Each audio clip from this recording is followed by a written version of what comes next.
इस वीडियो में हम लोग बात करने वाले हैं आईआरएम एनर्जी शेयर के बारे में, जिसका अभी रिसेंटली ही आईपीओ लॉन्च हुआ है।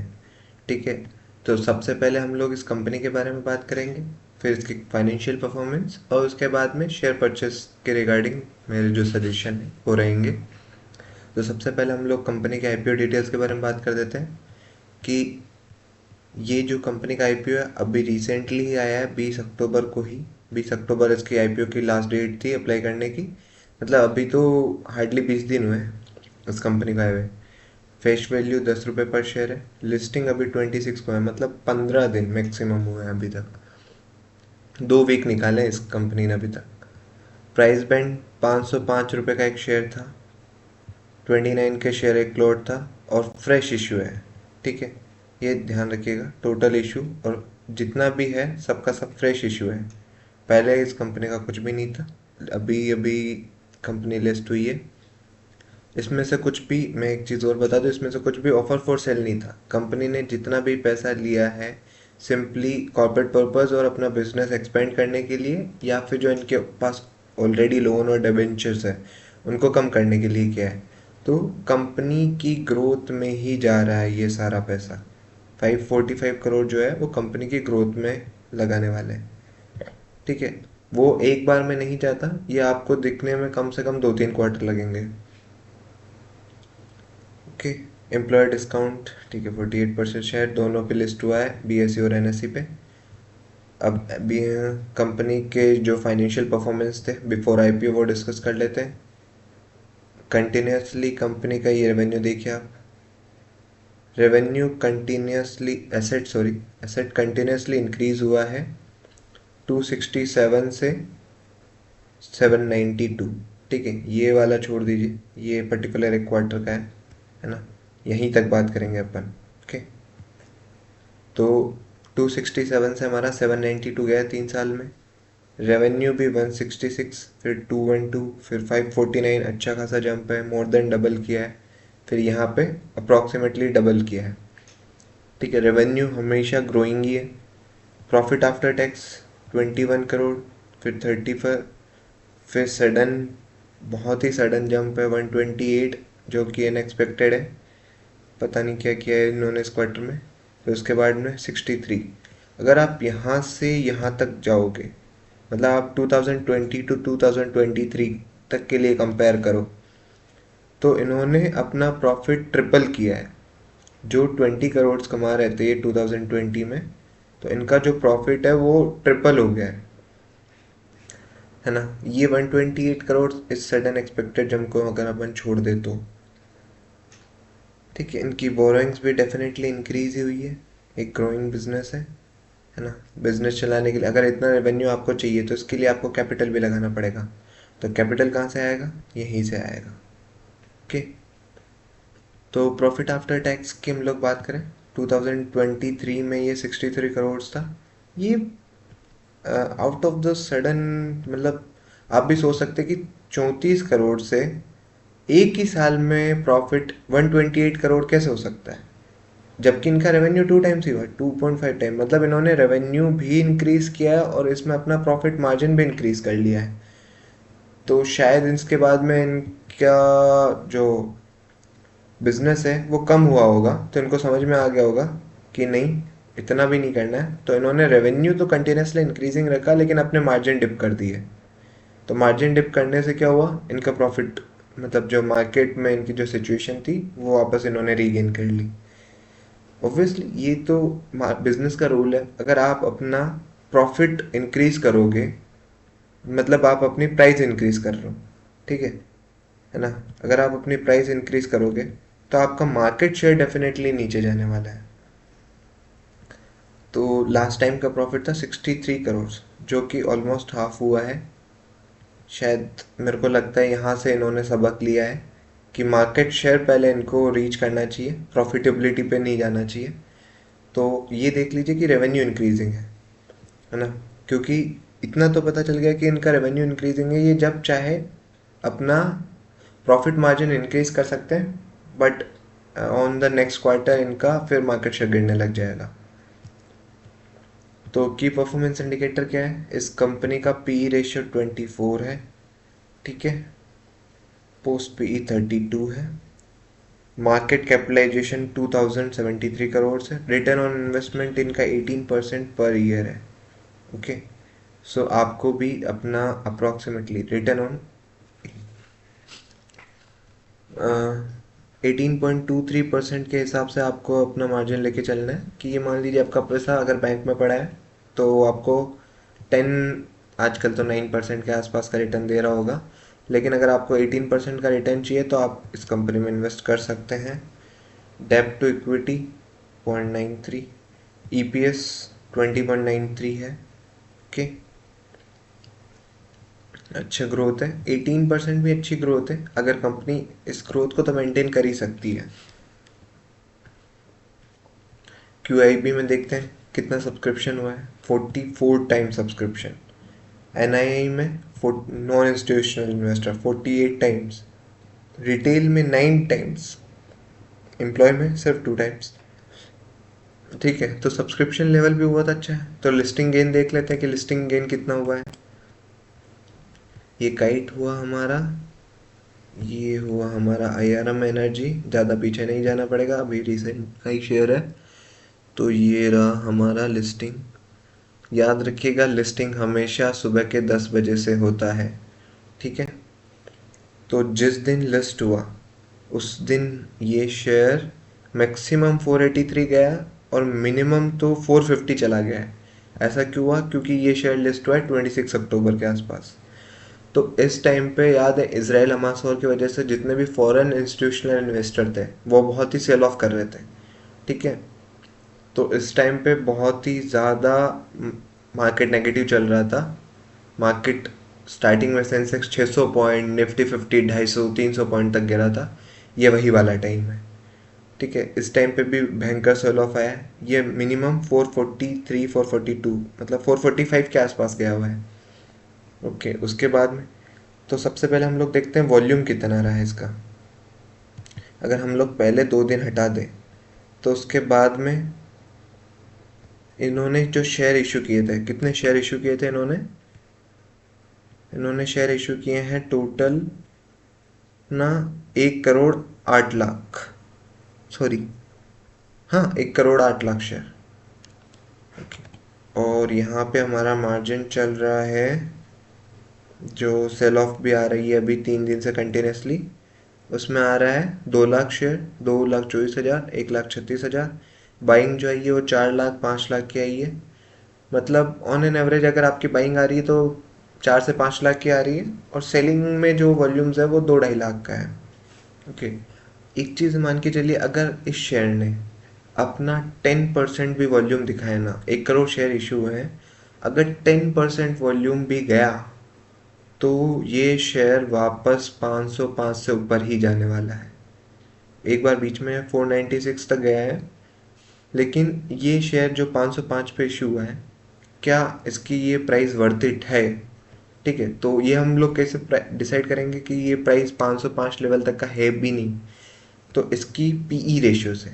ठीक है, इसके कॉम्पिटिटर्स कौन कौन हैं उनका पीई देखते हैं और इसका पीई देखते हैं। इसका पीई आपको तो पता ही है, जब इश्यू हुआ था तभी इसका पोस्ट पीई जो है वो 32 टाइम्स है। अभी कितना है वो देख लेते हैं। अभी इसका पीई है फंडामेंटल्स, इसका पीई रेशियो दिखा रहा है 20 टाइम्स, गिर गया। पहले कितना था? 24 टाइम्स। अभी ऑब्वियसली जो है हमारा स्टॉक है वो 450 पे है, तो हमारा पी रेशियो 20.53 है। इसके कॉम्पिटिटर्स के पी देखते हैं हम लोग।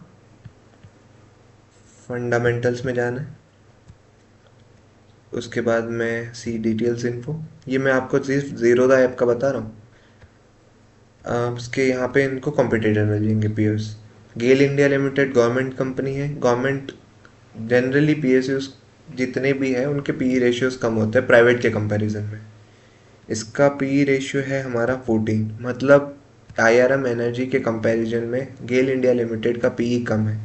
बट सिंस ये ऑलरेडी स्टैब्लिश कंपनी है, इसमें अब ग्रोइंग अपॉर्चुनिटीज़ कम होती है। ये अपने नए प्लांट कम लगाते हैं, जो प्लांट इनके ऑलरेडी सेटअप है, जो इनका ऑलरेडी सेटअप है उसी से ये लोग रेवेन्यू जनरेट करते हैं। तो ये एक स्टैब्लिश कंपनी का पी कम होता है ये अपनी स्टेबल पोजीशन पे जाके सेटल हो जाता है। एक ग्रोइंग कंपनी के लिए पी हम लोग ज़्यादा रख सकते हैं। अडानी का देखते हैं, अडानी के तो वैसे ही बहुत ज़्यादा ओवर वैल्यूड रहते हैं। 107 बिल्कुल वर्थ इट नहीं है, 107 बहुत ही ज़्यादा है। ठीक है, गुजरात गैस लिमिटेड बहुत अच्छी कंपनी है ये भी। ठीक है, इसका 18.63 है, अभी प्राइस डाउन चल रहा है। इंद्रप्रस्थ का देखते हैं, ये भी बहुत अच्छी कंपनी है, हालांकि अभी रिटर्न्स बहुत ज़्यादा नेगेटिव है इनके 1 ईयर के। यही होता है जब आपका पी रेशियो बहुत ज़्यादा होता है ना, और आपकी कंपनी अगर ग्रो नहीं कर रही है, अगर आप कुछ नए बिजनेस में नहीं जा रहे हो, आप कुछ नया नहीं कर रहे हो, तो आपके फिर उसके बाद में डिक्रीमेंट स्टार्ट होने लग जाता है। इनका भी पी 16 है, लेकिन सिंस एक स्टेब्लिश कंपनी बन चुके हैं लोग, जब तक कुछ नया स्टार्टअप्स वगैरह कुछ नहीं करेंगे, जब तक कुछ नया इन्वेस्टमेंट नहीं लाएंगे, ठीक है, जब तक कोई नया इंफ्रास्ट्रक्चर नहीं डेवलप करेंगे, कस्टमर्स के लिए कुछ नया नहीं करेंगे, तब तक ग्रोथ मुश्किल है। ठीक है, तो इसके हिसाब से 20 का पी काफ़ी सही लग रहा है मेरे को। मैं बोलूँगा ये शेयर आप 450 के नीचे आराम से परचेस कर सकते हैं। 449 है, जितना 450 के नीचे जाएगा, ये मान लीजिए वो आपका प्रॉफिट है। मान लीजिए कल को शेयर 440 पे चला जाता है, तो 440 पे ले लीजिए। 450 तो इसका वो वाला लिमिट है कि हाँ, अगर कंपनी, अब मैं ही नहीं बोलूँगा कि आप इसको अभी परचेस करिए, बिल्कुल नहीं। अभी आप इसको अपनी वॉच लिस्ट में डाल के रखिए। ओके, इसको आप कंटिन्यूसली ट्रैक करिए। अगर ये 460 से ऊपर का ब्रेकआउट मारता है, तो ये 475 पे आके फिर से वापस गिरने लग जाएगा, और जब, याद रखिए, जब इसमें वॉल्यूम आए ना, तो ये ऊपर ही जाने वाला है। ओके, क्योंकि अभी वॉल्यूम नहीं है इसके अंदर। इसकी पुरानी परफॉर्मेंस ट्रैक करते हैं, अभी के करंट फाइनेंशियल डेटा। अब भाई तुम बोल रहे हो हवा में कैसे बोल रहा हूँ, ठीक है, इसके फाइनेंशियल डिटेल्स देख के बोल रहा हूँ यार। अब इसकी फाइनेंशियल डिटेल्स अगर हम लोग देखें, तो ये भी सितंबर 2022 का डेटा है, सॉरी 22 ही है। 22 में इसका रेवेन्यू था 274, फिर उसके बाद में 248 हुआ, फिर उसके बाद में 240 हुआ। ठीक है, यहाँ पे हमारा रेवेन्यू डिप आया है 274 के कंपैरिजन में। ठीक है, which is not a good sign for this company. Market share इनका कम हुआ है। ओके, क्योंकि लास्ट टाइम उन्होंने क्या किया था, 2022 में अपने प्राइस जो है, जो प्रॉफिट मार्जिन है, वो बहुत ही ज़्यादा इंक्रीज़ कर दिए थे, जो मैंने आपको बताया था ना ये वाला। 2022 में इन्होंने प्रॉफिट के चक्कर में अपने जो प्रॉफिट मार्जिन है बहुत ज़्यादा हाई कर दिए होंगे, इसकी वजह से इनका मार्केट शेयर गिर गया, इसीलिए इनका रेवेन्यू भी डिप आया है। ओके, एक्सपेंस भी कम हुआ है, यहाँ पे इन्होंने सही कर लिया एक्चुअली। तो इनके प्रॉफिट मार्जिन में इनको बेनिफिट मिला होगा 15, 27, 28, मतलब 15 करोड़ से इनका प्रॉफिट अप हुआ 27 पे, और फिर स्लाइट इंक्रीज है। मतलब जो परफॉर्मेंस इनकी लास्ट क्वार्टर में थी, अप्रॉक्सीमेटली सेम परफॉर्मेंस इन्होंने इस क्वार्टर भी दी है। यहाँ पे इनका प्रॉफिट मार्जिन आप देखिए, 274 में से सिर्फ 15 करोड़ का प्रॉफिट है। मतलब अगर हम लोग परसेंटेज में देखें, तो 15.17 डिवाइड बाई 274, यहाँ पे सिर्फ इनका 5% का प्रॉफिट मार्जिन है, सिर्फ और सिर्फ 5% का। और प्रॉफिट मार्जिन कम है, मतलब मार्केट शेयर इनका ज़्यादा रहेगा। और यहाँ पे अगर हम लोग बात करें इस वाले क्वार्टर में, जो लास्ट क्वार्टर था इनका, इसमें है इनका 27.84 डिवाइड बाई 248, अप्रॉक्सीमेटली 11% का प्रॉफिट मार्जिन है। ओके, तो कंपनी अपना प्रॉफिट मार्जिन और अपना रेवेन्यू दोनों को साथ लेके चलने की कोशिश कर रहे हैं, बट इनको देखना पड़ेगा कि इनको सबसे पहले अपना रेवेन्यू इंक्रीज़ करना पड़ेगा। अगर इनके पास मार्केट शेयर ही नहीं रहेगा, तो ये प्रॉफिट आफ्टर टैक्स कितने वसूल कर लेंगे, ये सिर्फ शॉर्ट टर्म के लिए है। ठीक है, शॉर्ट टर्म में आप पैसा कमा सकते हो प्रॉफिट गेन इंक्रीज करके, मतलब प्रॉफिट परसेंटेज इंक्रीज करके, लेकिन अगर अल्टीमेटली लॉन्ग रन में आपको पैसा कमाना है, तो आपको रेवेन्यू ही इंक्रीज करना पड़ेगा।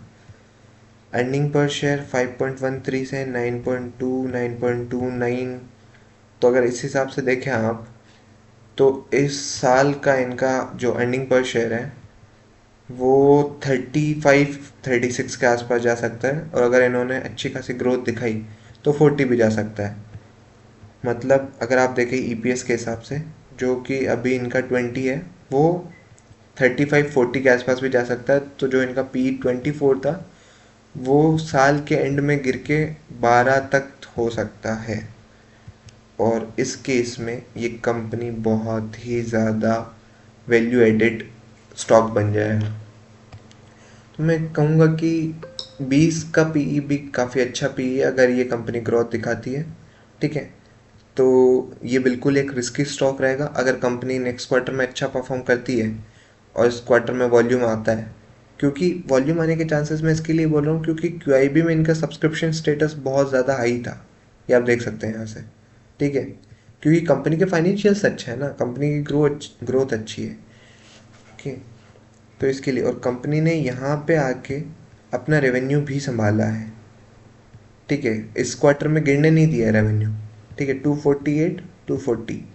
ओके, और प्रॉफिट मार्जिन अच्छे खासे से इंक्रीज कर लिया है।